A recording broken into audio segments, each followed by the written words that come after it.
Yo, what is going on, guys? This is Jack,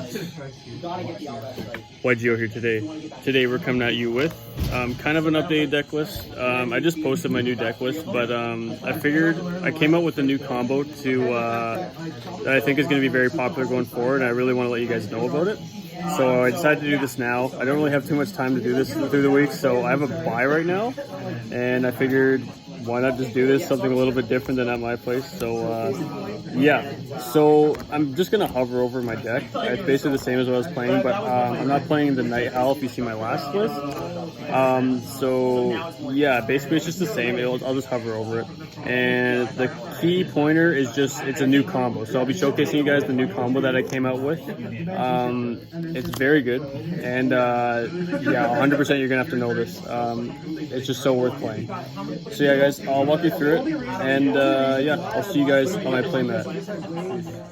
Okay, guys, so this is gonna be the updated combo that I kind of made. So I'm gonna run you guys through that, but I just want to quickly cover my deck. So it's basically the same as what I had in my last deck profile. So I just want to quickly go over it just so you guys know when I'm playing it if you guys haven't seen it. So I'm just gonna really hover over the main deck if anything. So it's 3 Kepler, 3 Griffin, 3 Copernicus, 3 Swirl. Obviously this doesn't change, right?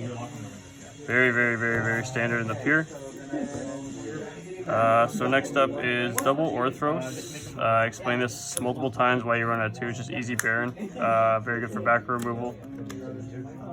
So 1 Thomas, 1 Ragnarok. I don't play the scale, the Rage or the Cerberus. I feel like it's definitely unnecessary. And then I think, honestly, the 1-card combo never really comes up unless you like open Kepler and just like 1 hand trap. Like today, where it came up where I opened Kepler and the fusion spell, but I was still able to end on Headhunt, plus the rank 6 and the XYZ for 4 suck-ups, because it's just a matter of knowing what to play scales.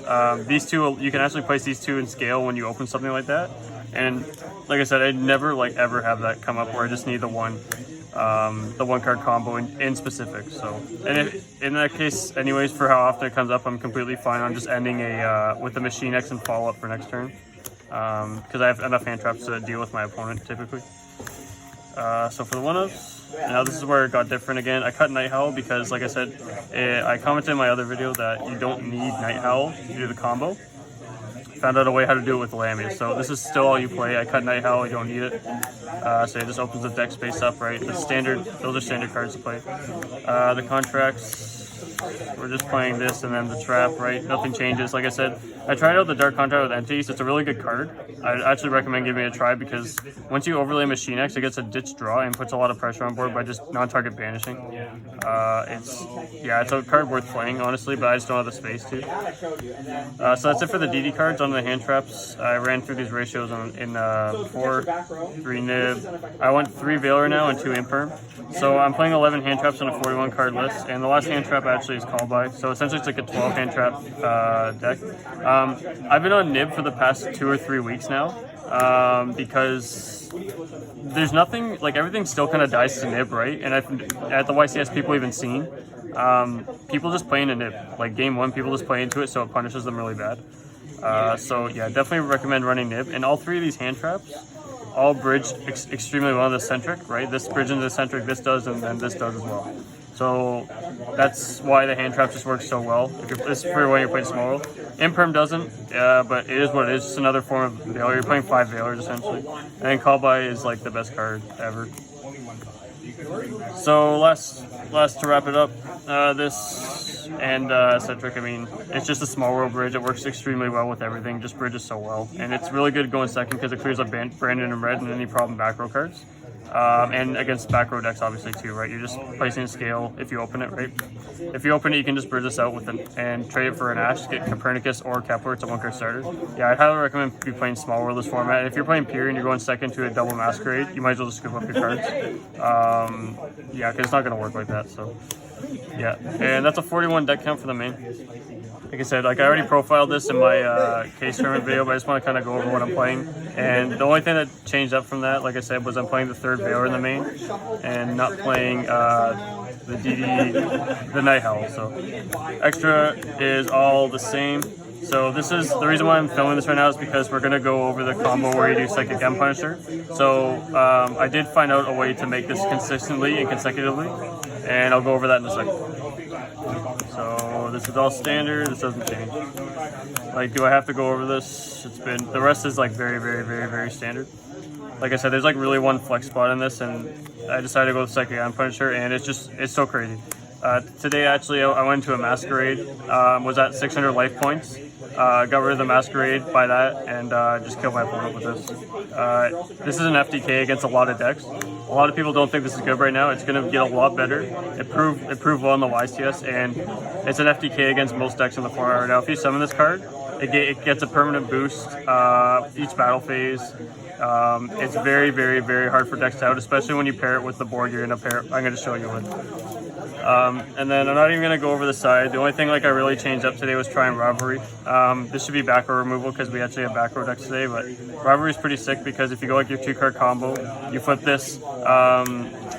This just auto wins against Despia, Branded Despia, because they're all fiends and they main deck fairies. So yeah, now you're gonna just gonna like hover over. This should be 3 Godarla, right? Droll's insane. Yeah. Okay, guys. So to get into the combo here, we're gonna do it for the Psychic M Punisher, and I'm just gonna showcase you how the normal way you're gonna do this. So it's just literally the Baron combo. You can do it any different way, really. But if you want to go the ultimate full out, it's typically these 3. And sorry, it's typically like this. So you're gonna go gate and any either or, right? Because gate's just gonna replace any of these pieces. But you want a gate or at least something to ditch off a Lamia, right? And I'll show you how this works here. So we're gonna start off here. Go gate searches. You're gonna grab Griffin. You're gonna go Swirl Sign the Fusion Summon. Right? Just the same way you do this with Baron. You're gonna summon the Genghis. You're gonna banish Swirl Slime. You're gonna special summon the Copernicus from hand. Chain Link 1, Chain Link 2, you want to chain block this. Essentially, if they ash this is what it is, you're still going off. Go for the Griffin. This provides Griffin, right? This will send the... I'm gonna send Typhon first, just in case, because it's an extender further on, just in case something happens beforehand. This is gonna... Now, Griffin summon, it's gonna add you the Lamia. You're gonna grab Lamia here. So instead of adding the Baron, you're adding Lamia here. And keep in mind, the reason why this works, so I'm gonna normal summon, you have 2 level 4s. So this makes it ease of access because you already have access to this. And Lamia revives itself by sending a card to make the Gilgamesh. That way you already have the 2 level 4s. And you have a card engraved from Copernicus. If you didn't, it's just the same as Baron combo when you don't have access to the Foolish. So we're gonna Synchro 11. So this is how you make it. You're gonna Synchro 11, 4, 6, and 1. So these go. Now you make Psychic M Punisher. You make Psychic M Punisher. Sorry, you're gonna use Lamia hits Grave. You're gonna use Lamia effect to send the gate, or the other. If you have another card to get rid of, preferably that. Or you can get rid of gate, and then this can just ditch draw, right? But it's common sense when it comes down to that, right? Or preferable. Now you're gonna use those 2 bodies to link for a Gilgamesh. Gilgamesh uses effect. You're gonna take 1,000. This is already so this card's unaffected when you're equal or below. But when you're below, it's going to just be gaining. You're going to be 2k below your opponent after you do this combo. So he's going to be able to boost 2k at the next battle phase if you're summoning turn 1. Typically, I'll go into him turn 2 because it's just a lot better going turn 2. But even when you summon this turn 1, you really can't deal with it, especially with the board you have out already. So it's even worth doing turn 1. Even if they nib you, they still have to deal with this thing.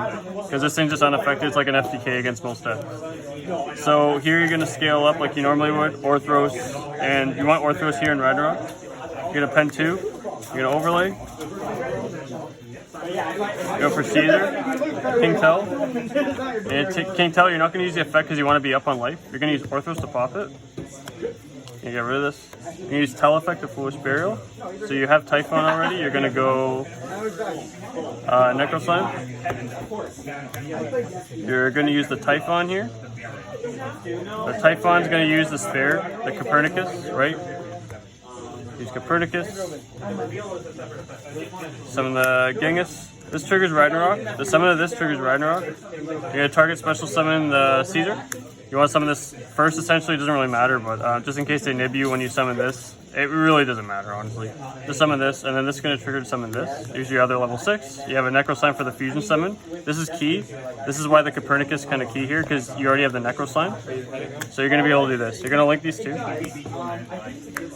You're going to use Caesar effect when you link it off. Cinematics. So Caesar's going to add you the patent license, and that's why this is kind of crazy. So you're going to go, you reserve your fusion because you're able to start with Copernicus. If not, you just don't grab license, you just grab the fusion spell. You're going to Necro Slime here. Necro Slime's going to fusion summon with the Gilgamesh, preferably. You're going to summon the Genghis. You're going to overlay. You're going to go Caesar. And then you're going to overlay this. Machine X, activate license. So they have to deal with this. 2 summon negations, Machine X for 1 anyways, follow up because this is in scale. And Punisher's gonna have an extra 2k at least when it goes to battle phase. And they're locked out of either fusion, so if you're against Despia, they only get 1 fusion. And if you're against a link-based deck, you're gonna avoid that, right? So, and then also XYZ if they play XYZ. So yeah, guys, that's the combo. I just need to get that out there. I think this is going to be a popular combo going forward. This card is 100% worth playing. Mark my words, this card is going to be really good moving into the further meta for any deck. And we can make it naturally, no problem, just like Baron.